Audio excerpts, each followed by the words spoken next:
안녕하세요. 오랜만에 인사드립니다. 유한회사 해신 이상현입니다. 얼마 전 있었던 재생에너지 보급제도 개편 연구 중간 결과 발표회에 대한 요점 정리 및 주요 내용에 대해 많은 분들께서 관심을 가져주시길 바라면서 해당 영상을 제작하였습니다.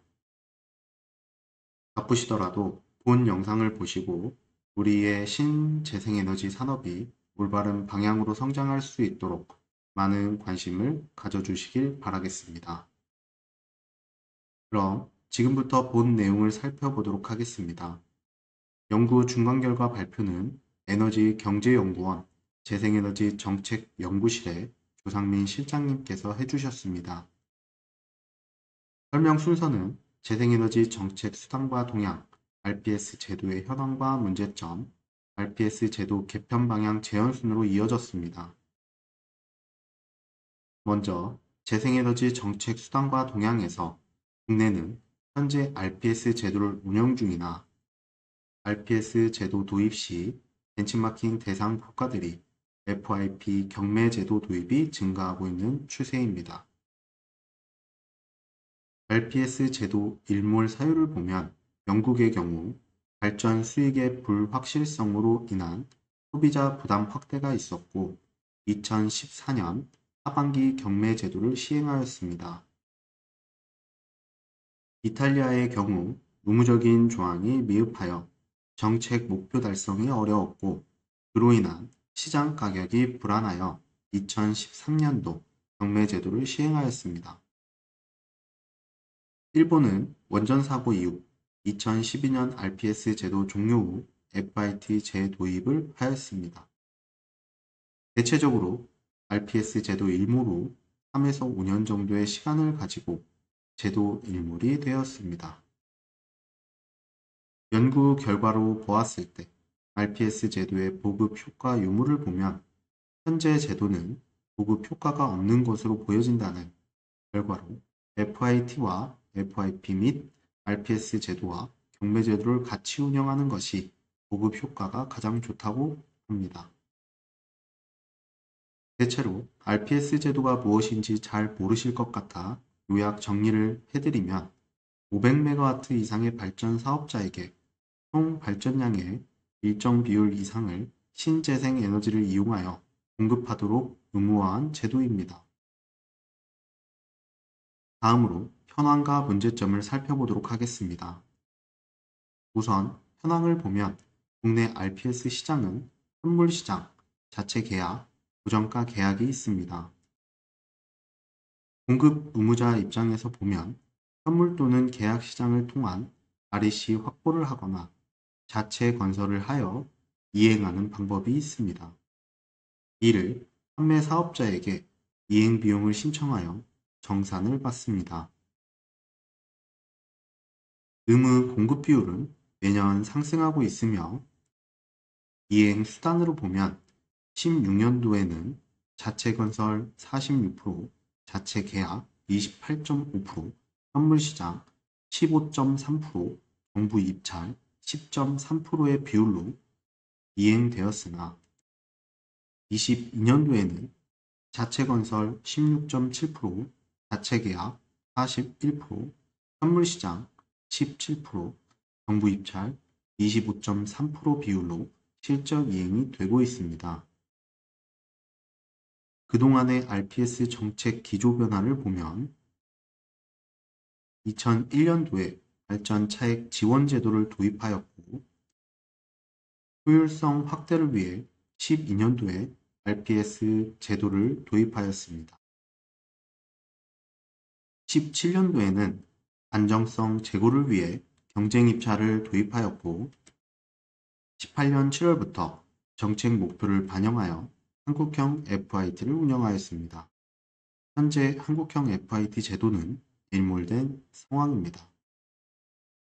여기까지 현재 현황을 살펴보았고 다음으로 문제점을 살펴보도록 하겠습니다. 우선 REC를 보면 한변마다 가중치 계정이 있고 이로 인한 가중치의 복잡성과 불확실성이 존재합니다. 또한 선물시장의 이중 불확실성으로 리스크 프리미엄이 있습니다. 다음으로 REC 이행 방법에는 선물시장, 자체계약, 자체건설, 선정계약, 소형 태양광 등 복잡한 계약 방식이 문제가 있으며 처음 표에서 말씀드린 가중치의 복잡성이 문제입니다. 이로 인해 국내 공급망 확보와 수단과 실효성의 부족이 현재 문제라고 에너지기술연구원에선 판단하고 있습니다. 여기까지 살펴본 RPS 제도의 현황과 문제점을 정리해보면 현재 RPS 제도는 REC의 가중치 복잡성과 불확실성이 있고 선물시장의 이중 불확실성으로 리스크가 더욱 가중된다고 보고 있습니다. 또한 복잡한 계약 방식과 의무발전사의 수요자와 공급자의 이중적 지위로 비용 최소화 유인이 어렵고 국내 공급망 확보 수단과 실효성이 부족하며 RPS, RE100 수요 경합과 가격이 상승한다는 부분입니다.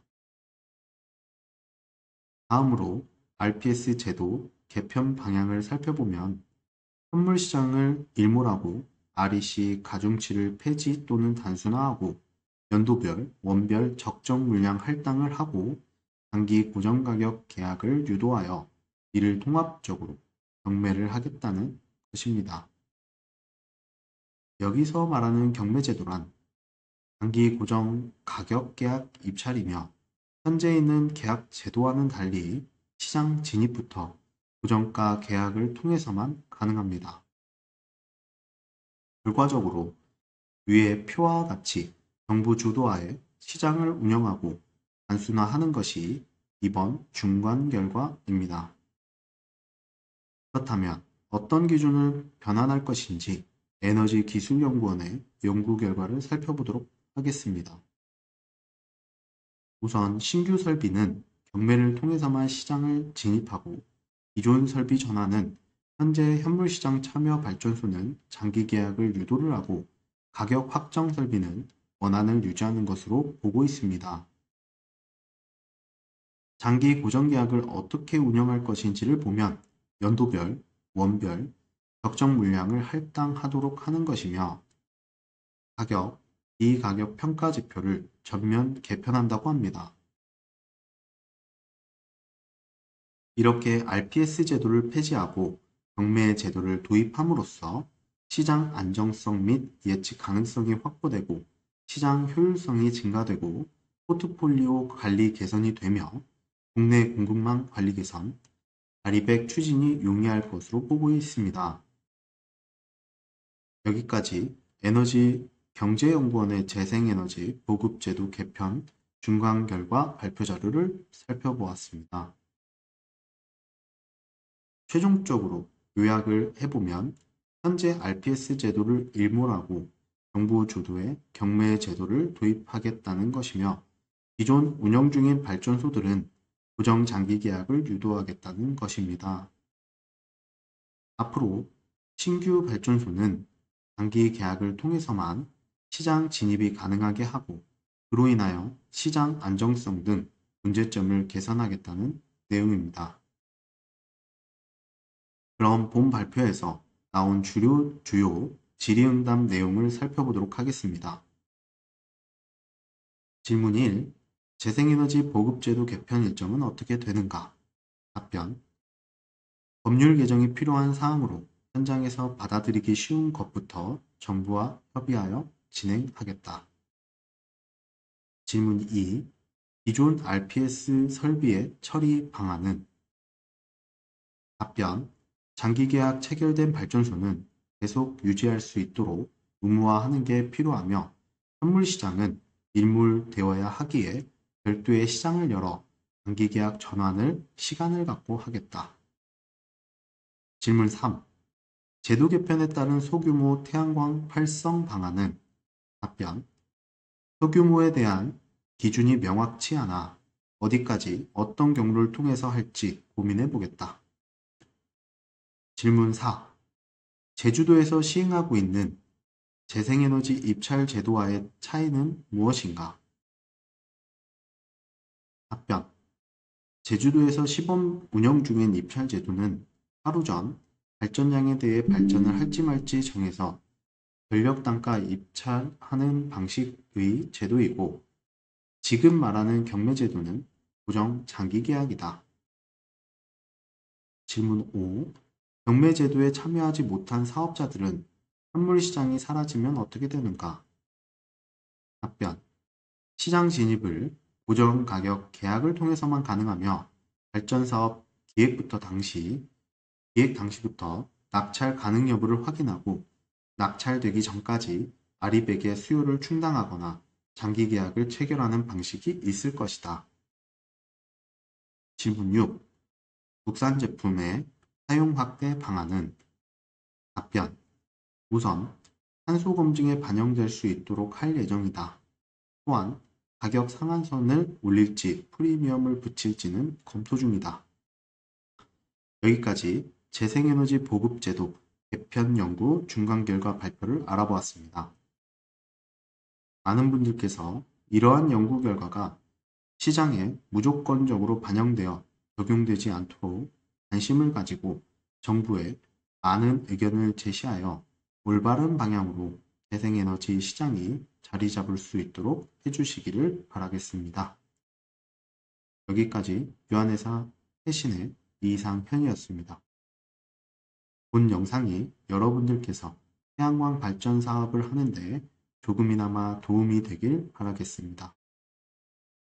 그리고 본 영상이 도움이 조금이나마 되셨다면 구독과 좋아요 부탁드립니다.